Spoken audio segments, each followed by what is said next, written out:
कृष्णाय वासुदेवाय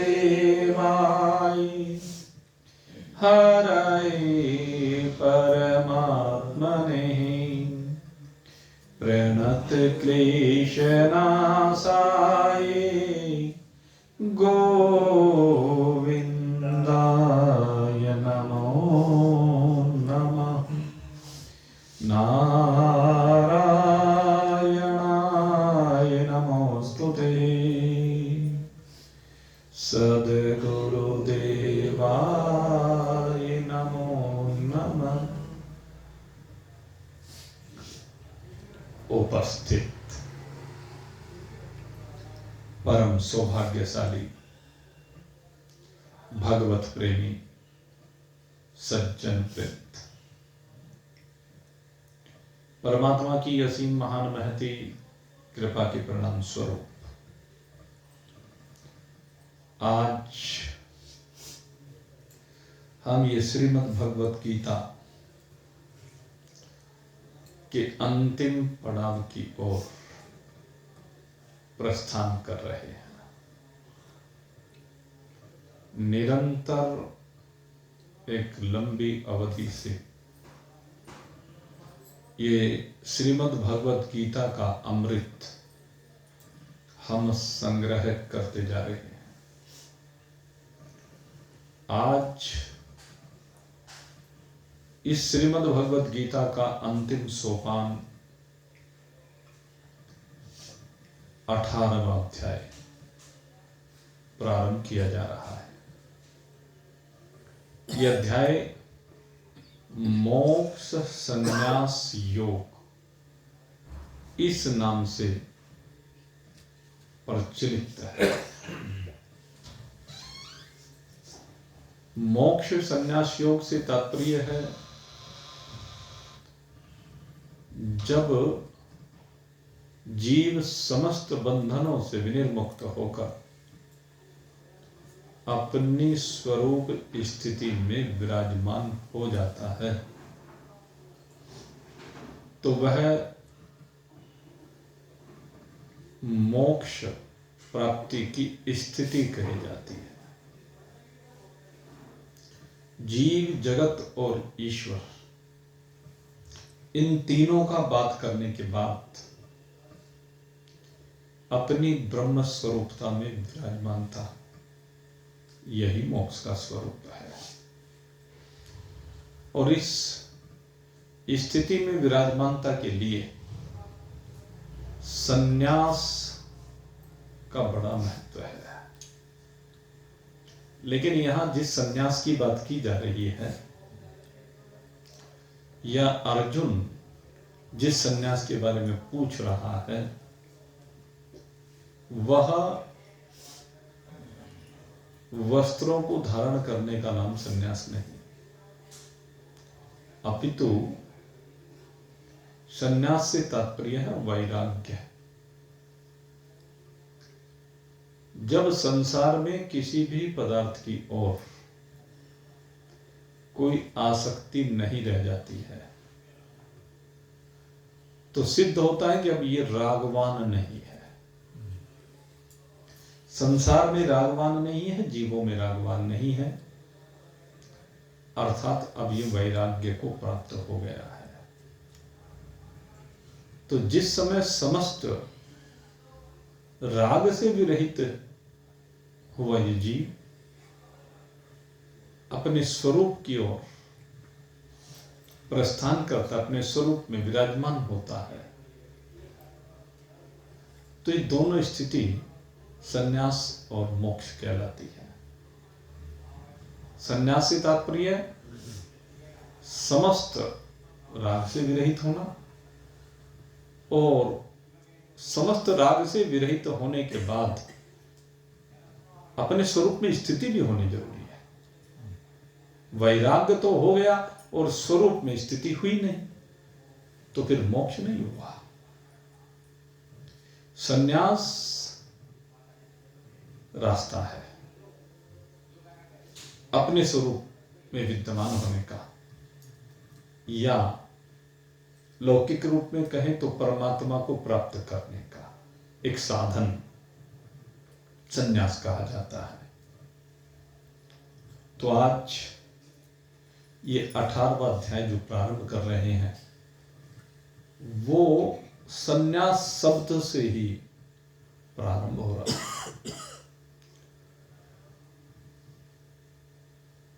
भगवान से अर्जुन प्रश्न करता है, और अगर यदि मैं यहां पर एक बात आपको पुनः स्मरण करा दूं, वैसे तो भगवान श्री कृष्ण ने संपूर्ण उपदेश जब अर्जुन ने प्रश्न किया था दूसरे अध्याय में, तो उस प्रश्न के उत्तर में सारा दूसरे अध्याय में उपदेश दे दिया था, लेकिन अर्जुन उसको समझ नहीं पाया था। अर्जुन जब नहीं समझ पाया तो भगवान से उसने प्रश्न किया था कि हे प्रभु, आपने जो ये ज्ञान दिया है मैं समझ नहीं पाया, कृपया आप मुझे इसे और स्पष्ट करके बताएं। व्यामिश्रणेव वाक्येन बुद्धि मोहयसीव में, कहते आपके जो मिश्रित से वाक्य हैं उनके कारण से मेरी बुद्धि भ्रमित सी हो गई। मैं कर्म और संन्यास को ठीक प्रकार से समझ नहीं पाया हूं, मैं योग को ठीक प्रकार से समझ नहीं पाया हूं, इसलिए कृपया आप दोबारा समझाएं। भगवान श्री कृष्ण ने उस समय उपदेश प्रारंभ किया था कि हे अर्जुन, लोके अस्मिन् द्विविधा निष्ठा पुरा प्रोक्ता मया नघ, ज्ञान योगेन सांख्यानां कर्म योगेन योगिनां। कहते हैं हे अर्जुन, मेरे द्वारा दो प्रकार की निष्ठा पूर्व में कही गई या शास्त्रों में वर्णित की गई, वेदों में जो ज्ञान दिया गया उसमें ये दो प्रकार की निष्ठा है। एक तो संन्यास के, एक तो सांख्य के नाम से प्रसिद्ध है और एक योग के नाम से प्रसिद्ध है। सांख्य को भगवान ने यहां ज्ञान योग और सांख्य योग को एक करके लिया है, ज्ञान योगेन सांख्यानाम। ज्ञान योग भी और सांख्य योग भी दोनों एक जगह भगवान ने मिलाकर कहे। और कर्म योगेन योगिनाम, विशेष रूप से गीता जी में कर्म योग का तत्व बहुत गहराई से वर्णित किया गया है, और कर्म योग के द्वारा ही योग सिद्ध होता है, परमात्मा से मिलन सिद्ध होता है। तो इन दोनों तत्वों को भगवान ने समझाया। अब उसी प्रश्न का उत्तर पुनः, क्योंकि बीच बीच में प्रश्न आते रहे और बीच बीच में अर्जुन के प्रश्न आने से विषय दूसरी ओर जाता रहा, तो अंत में आकर के पुनः अर्जुन वहीं आ गया जो उसका मन में था, बिल्कुल फिर से वहीं आ गया और वहीं आकर के अब अपने प्रश्न को पुनः संन्यास के माध्यम से दोहराता है। क्या कहता है अर्जुन? अर्जुन उवाच सन्न्यासस्य महाबाहो तत्त्वमिच्छामि वेदितुं त्यागस्य च ऋषिकेशः पृथक् केशिनीसुदन्।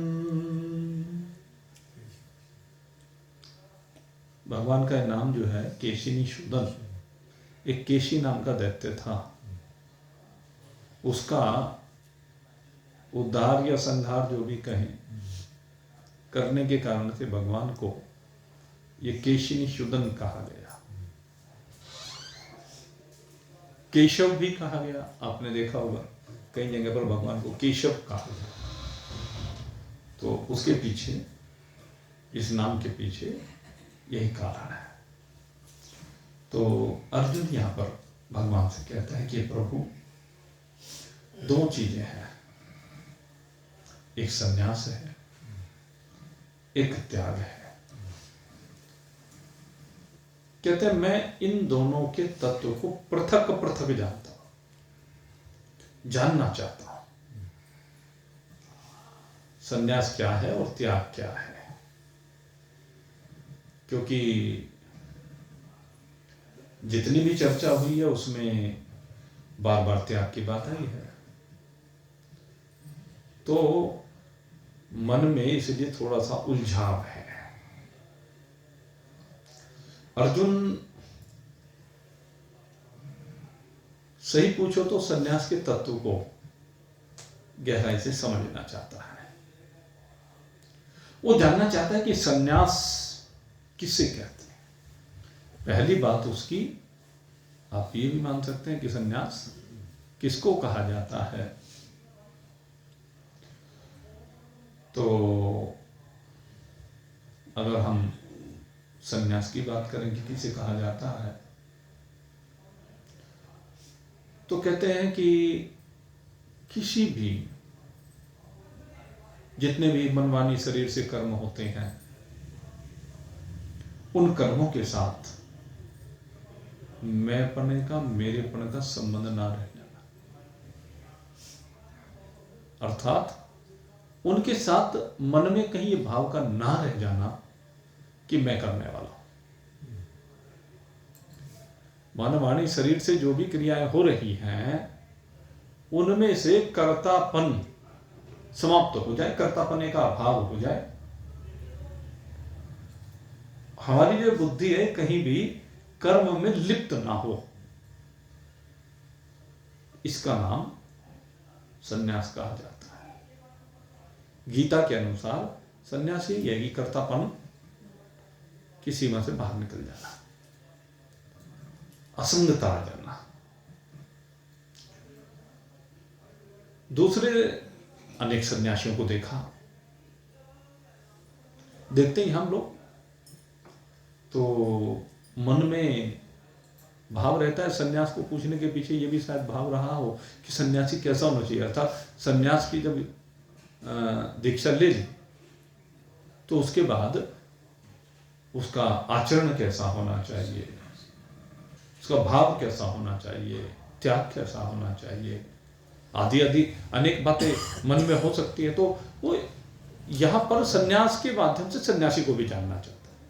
सन्यास को तो जानना ही चाहता है, लेकिन सन्यासी को भी जानना चाहता है। सन्यासी कौन होता है, कैसा होता है, कैसा होना चाहिए, या ये कह सकते हैं क्या क्वालिटी है उसकी।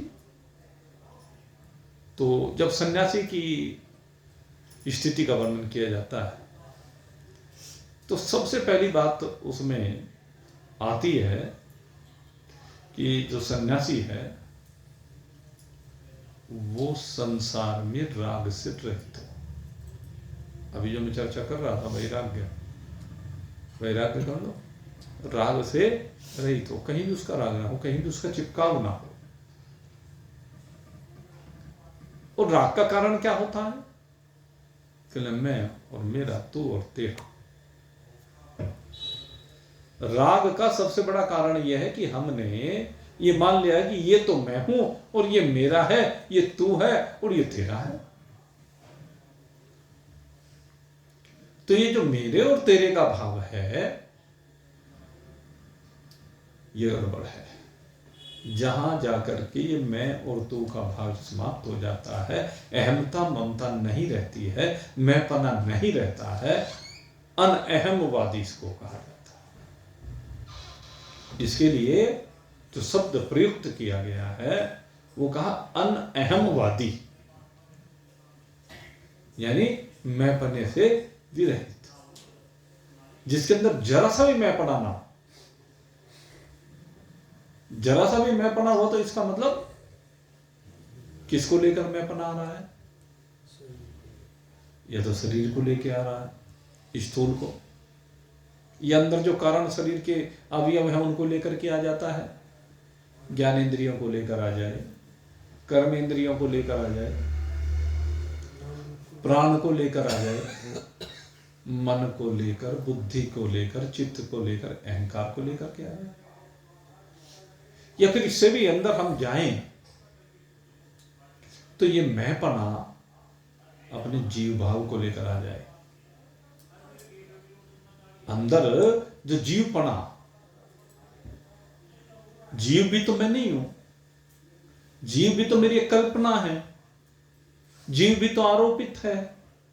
अविद्या, अविद्या उपहित चेतन, अविद्या में चेतन का प्रतिबिंब, ये तीनों मिलकर के जीव कहलाता है। तो जीव भी एक कल्पना ही है।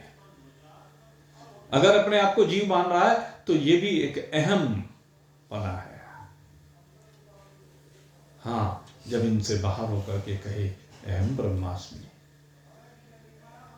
तो ये वास्तविक मैं है। जो दूसरी मैं है अहम ब्रह्मास्मि के द्वारा वे सारी मैं हट जाती है। शरीर की मैं हट जाती है, स्थूल शरीर की मैं हट जाती है, सूक्ष्म शरीर की मैं हट जाती है, कारण शरीर की मैं हट जाती है। और जब तक ये शरीरों की मैं नहीं हटके देती ना, तब तक आवागमन का चक्र चलता रहता है। तो सन्यासी के अंदर ये मैं समाप्त हो जाती है, शरीर को लेकर के मैं समाप्त हो जाती है, तीनों शरीरों को लेकर के मैं समाप्त हो जाती है, उसकी मैं जीरो हो जाती है। तो ऐसे कहा कि अनअहमवादी हो, अर्थात मैं पने का जरा सा भी भावना हो। इसके बाद कहा सन्यासी के लक्षण में, सन्यासी जो कैसा है, तो उसमें एक बात और कही, कहले सन्यासी में धैर्य होना चाहिए। ये सन्यासी की बहुत बड़ी विशेषता है, धैर्य। कितना धैर्य? इस धैर्य को परिभाषित करते हुए महात्मा गांधी ने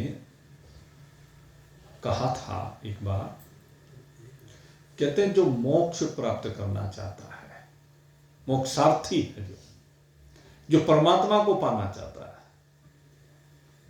कहते हैं उसमें इतना धैर्य होना चाहिए जितना कि समुद्र को बूंद बूंद करके खाली करने के लिए धैर्य चाहिए। चिंतन, इतना धैर्य हो कि हम समुद्र को एक एक बूंद निकाल करके खाली कर सके। कितने धैर्य की आवश्यकता होगी? तो इतना ही धैर्य साधु को चाहिए, सन्यासी को चाहिए। सन्यासी में इतनी सहनशीलता हो, कभी उबाल ना आए, उग्रता, आवेग, आवेश ये उसको छुए नहीं, सदा सहज रहे। कितनी ही विपरीत परिस्थिति आ जाए, लेकिन तराजू के पलड़े डामाडोल नहीं होने चाहिए, हिलने नहीं चाहिए। क्योंकि अंदर अगर यदि मैं बैठी हुई है तो हिलेंगे, और अगर मैं नहीं बैठी है तो हिलेंगे नहीं। अंदर अपूर्णता है तभी तो हिलेंगे। अगर अंदर पूर्णता आ जाए तो फिर तराजू के पलड़े हिलेंगे नहीं। जब ये समझ में आ जाए, ओम पूर्णमदः पूर्णमिदं पूर्णात् पूर्णमुदच्यते पूर्णस्य पूर्णमादाय पूर्णमेवावशिष्यते, कि सब कुछ पूर्ण परमात्मा ही है, पूर्ण ब्रह्म ही है। ब्रह्म से ही उत्पन्न होकर के ब्रह्म में ही लय होकर के ब्रह्म ही शेष रह जाता है। ब्रह्मर्पण ब्रह्मवि ब्रह्मागणो ब्रह्मणाहुतं ब्रह्मैव तेन गंतव्यम् ब्रह्म कर्म समाधि। यह है पूर्णता की स्थिति, कि सब कुछ ब्रह्म रूप हो जाए। तब भाई पलड़ा डामाडोल होना बंद हो जाता है, हिलना बंद हो जाता है, स्थिरता चलता आ जाती है। क्योंकि ये सब कमी के लक्षण है, अपूर्णता के लक्षण है। नहीं तो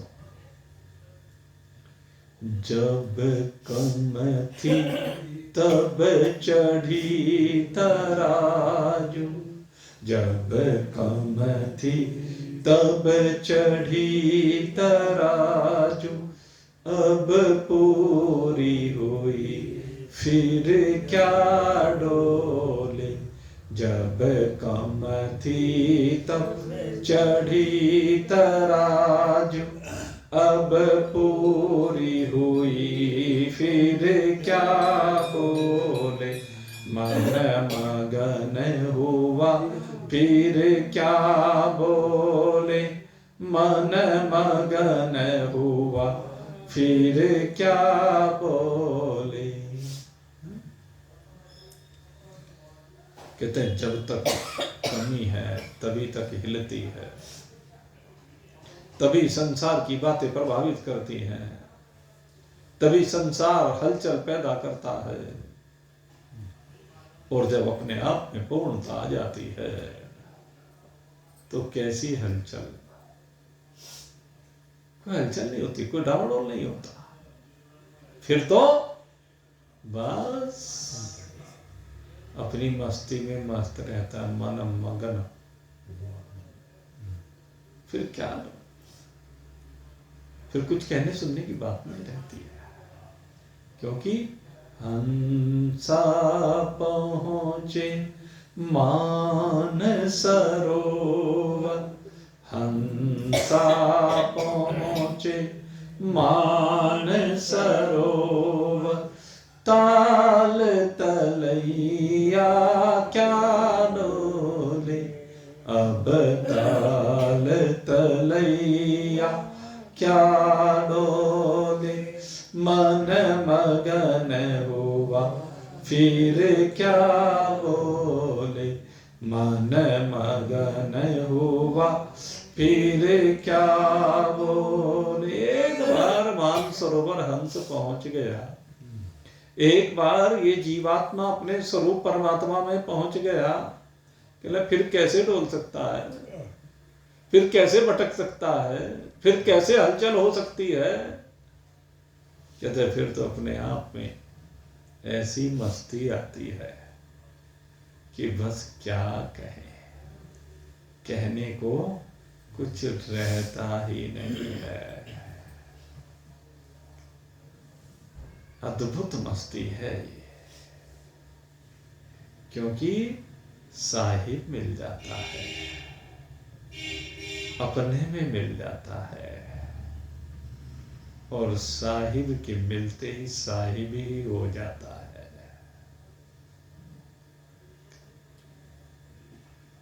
अद्भुत स्थिति है। तो सन्यासी की स्थिति ऐसी होनी चाहिए, इतना धैर्य होना चाहिए कि कुछ ही हो, बिल्कुल सिद्धि हो असिद्धि हो, कोई भी कार्य प्रारंभ हुआ शरीर से, मन से, वाणी से, वह हो अथवा ना, अर्थात पूर्णता को पहुंचे या ना पहुंचे, कितने समय, कुछ लेना ना देना, मगन रहना, कुछ लेना ना देना, बस मगन रहना,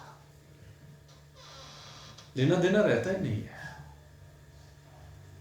बस अपनी मस्ती में मस्त है।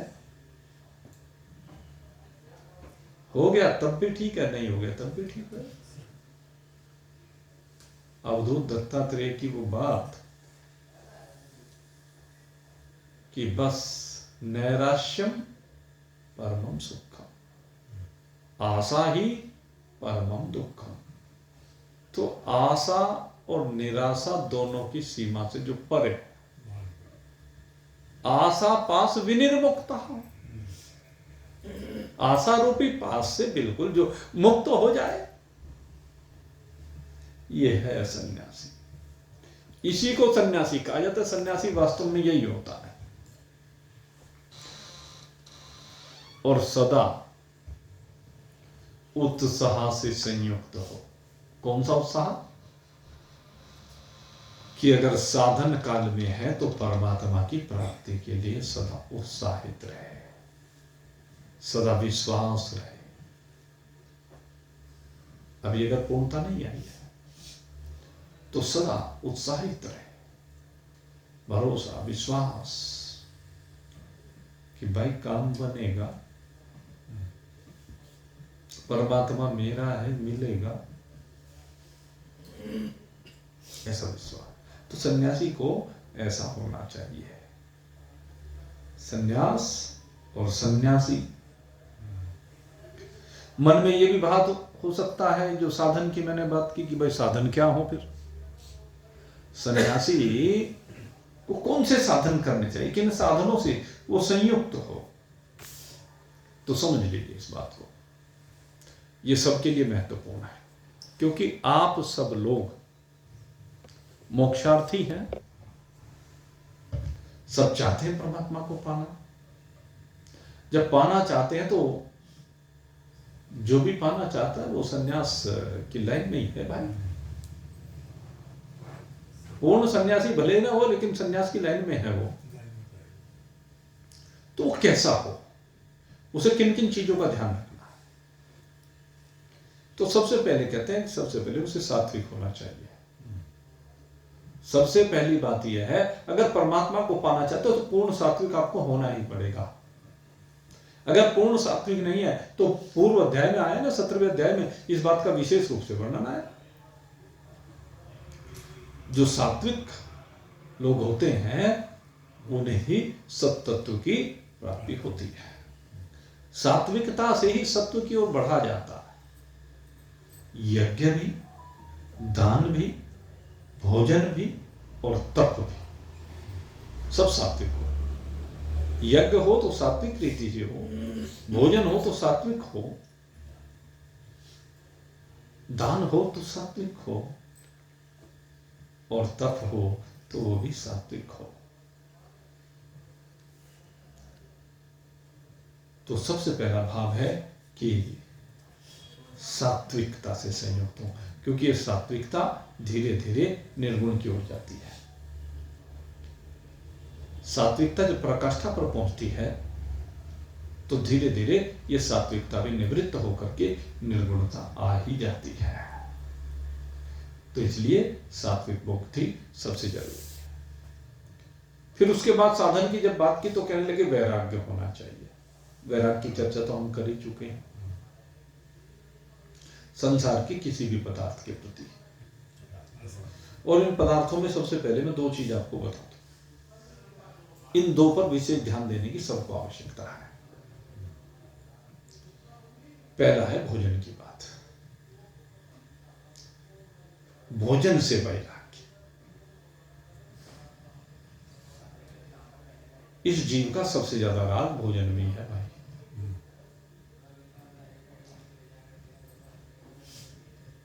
सबकी अपनी अपनी रुचि है। किसी को मीठा पसंद है, किसी को नमकीन पसंद है, किसी को खट्टा पसंद है, किसी को कचाय पसंद है। इस प्रवृत्ति से बाहर निकलना पड़ेगा।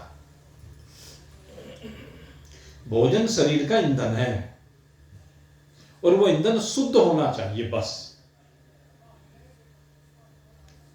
बाकी सीमाओं से बाहर जिह्वा के लिए भोजन नहीं है।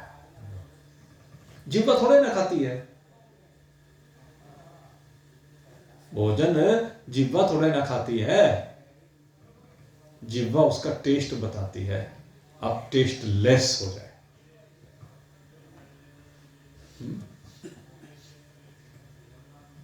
जो टेस्ट है उससे विरहित हो जाए, टेस्ट की सीमा से बाहर निकल जाए, आपको स्वाद का पता ही न चले।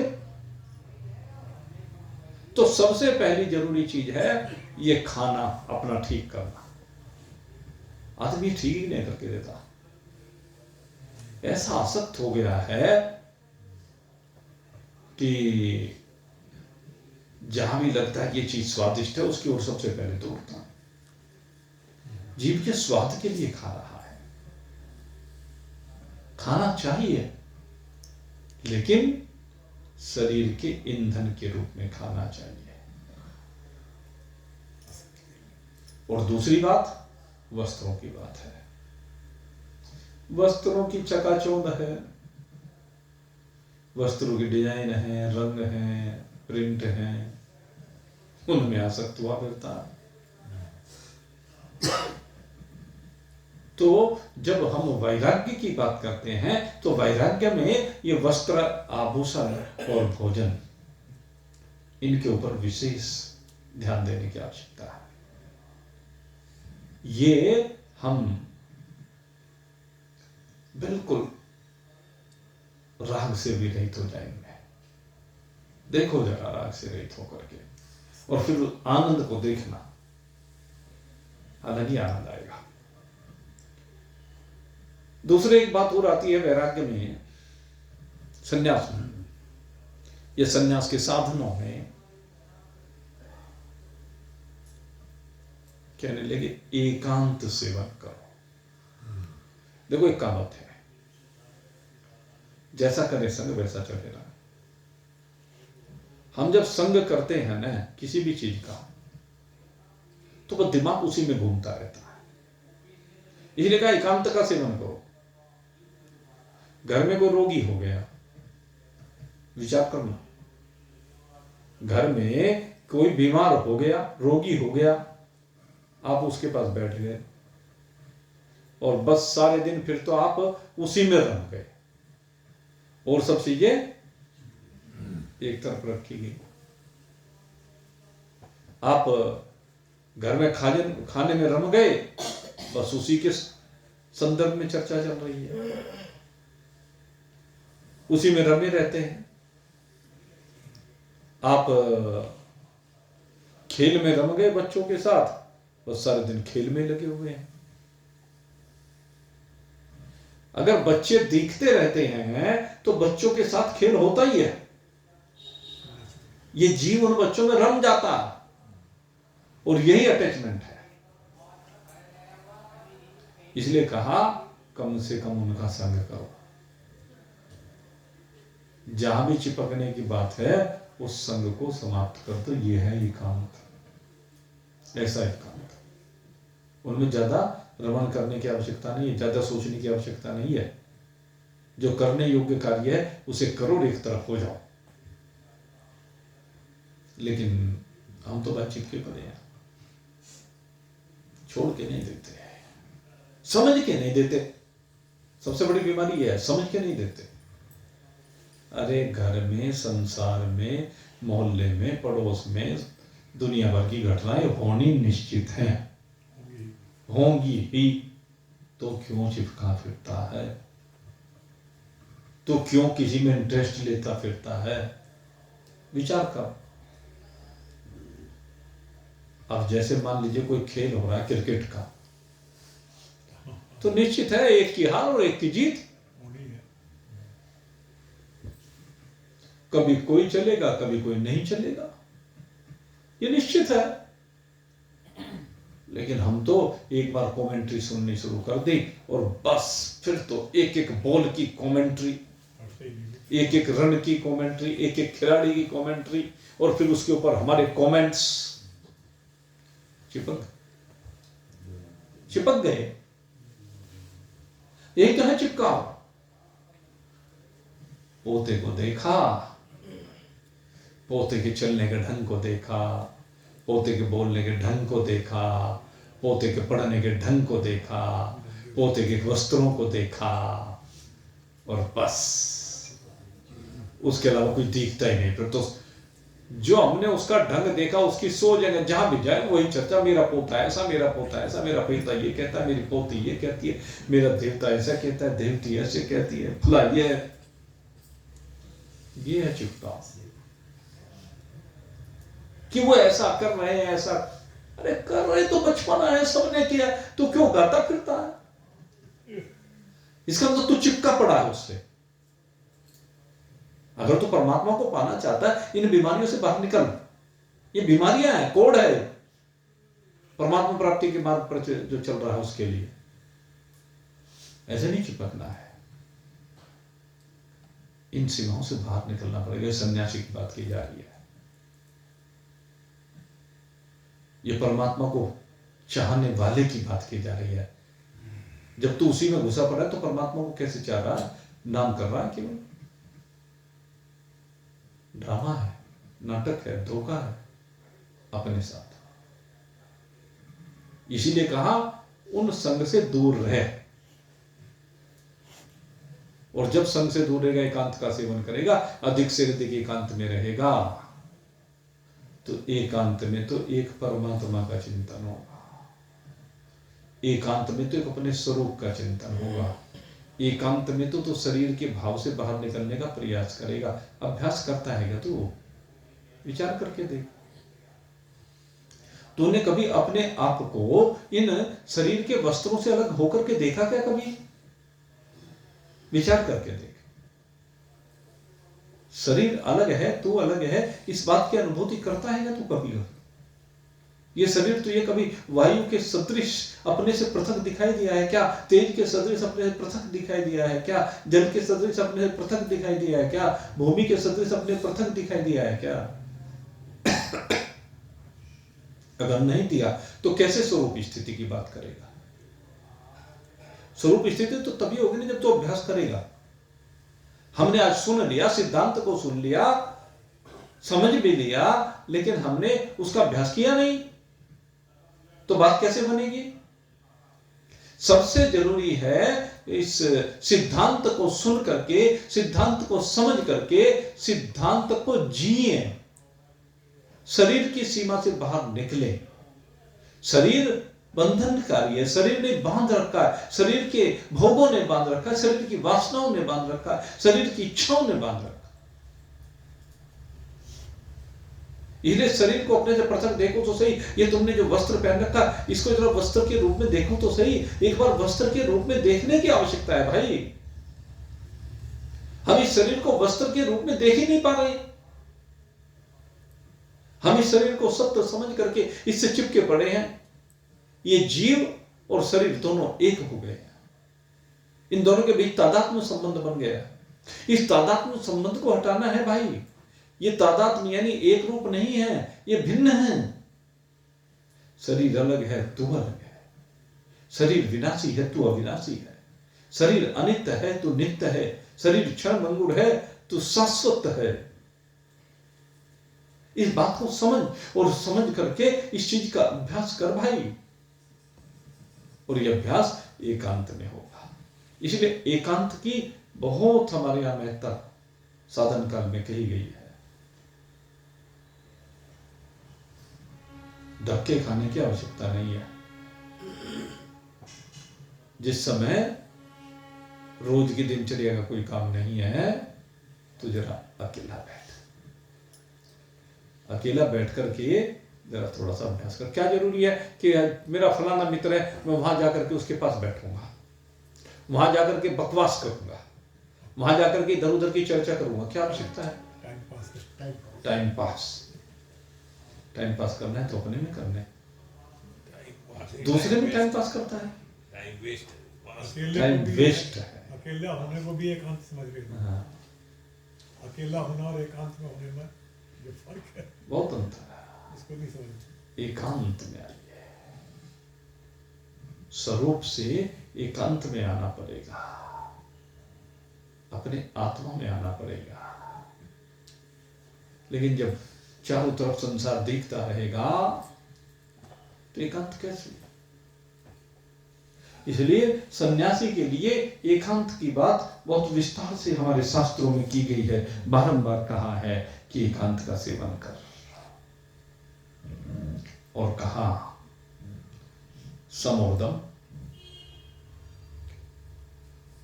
साधन काल में क्या है? समोर्दम। समोर्दम माने इंद्रियों का संयम। ये इंद्रियां जो चाहती हैं बस वो ही मत करो।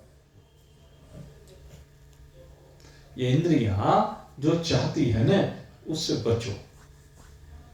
आंखें सुंदर सुंदर रूप देखना चाहती है। आंख तो शुरू से संसार में भटक रही, यही लोक से लेकर के परलोक तक भटक रही है भाई। संसार की सुंदरता का अवलोकन इसी लोक में नहीं करना चाहती है, ये परलोक में भी, स्वप्न में भी, स्वर्ग में पहुंच करके वहां की सुंदरता को देखना चाहता है। यहां से इसको हटा। समझ, क्षिति जल पावक गगन समीरा, पंच रचित ये अथम शरीरा। चाहे एक राक्षसी का शरीर हो, चाहे एक अप्सरा का शरीर हो। अधम से ये सारे के सारे शरीर विनाशी हैं। ये सारे के सारे शरीर पंचभूतों से बने। इन शरीरों में पांच भूतों के अलावा है क्या? इनमें मिट्टी के अलावा लगा हुआ क्या है? तो किससे प्रेम करता है? किसके प्रति आकृष्ट हुआ जा रहा है? किसके लिए अपने इस साधन को खराब करता जा रहा है? आंखों के अंदर जो तेरी दोष है, उस दोष को निवृत्त कर। सारा का सारा संसार एक ही मिट्टी से बना हुआ है। जैसे एक ही मिट्टी से कुम्हार अनेक घड़े बना देता है, लेकिन घड़ों को देखो, जब निकट से देखते हैं तो सारे अलग दिखाई देंगे। खिलौनों को देखो, सब अलग अलग दिखाई देंगे। बर्तनों को देखो, अलग अलग दिखाई देंगे। आभूषणों को देखो, अलग अलग दिखाई देंगे। लेकिन जब मिट्टी रूप से देखोगे, लोहे के रूप से देखोगे, सोने के रूप से देखोगे, पीतल के रूप से देखोगे, तो सारे एक नजर आएंगे। ये देखने की आवश्यकता है, और वो एक तू है। इसलिए जरा इन इंद्रियों को रोको। ये इंद्रियां जो भ्रमण कर रही हैं, इनको रोको, तभी तो संन्यास सिद्ध होगा। संन्यास वस्त्र पहनने से सिद्ध नहीं होता। संन्यास कोई तिलक विशेष लगा लेने से सिद्ध नहीं होता। कोई भी चिन्ह धारण कर लेने से संन्यास नहीं होता। वो तो सब ड्रामेबाजी है, या कह लीजिए कुछ परंपराएं हैं। कहीं कुछ परंपराएं भी हैं। किसी को दंड धारण करने की परंपरा है, किसी को कमंडलू धारण करने की परंपरा है, किसी को तिलक सीधा, किसी को तिरछा, किसी को एक लाइन, किसी को 3 लाइन, किसी को सारा, पता नहीं। सबके अपने अलग अलग मतों की परंपराएं वो होती रहे, चलो उनके पीछे अनेक उद्देश्य हैं। लेकिन मैं कहता हूं, तू सारी परंपराओं से बाहर निकल भाई। जो परमात्मा को चाहता, उसे इन सब परंपराओं की सीमाओं से बाहर निकलना पड़ेगा। लोक लाद कुछ की मर्यादा, इनमें एक ना छोड़ोगे। अगर अपने में आना चाहता है तो एक को मत छोड़। इन सब को ऊपर पानी फिर देख बार और अपने स्वरूप में विराजमान।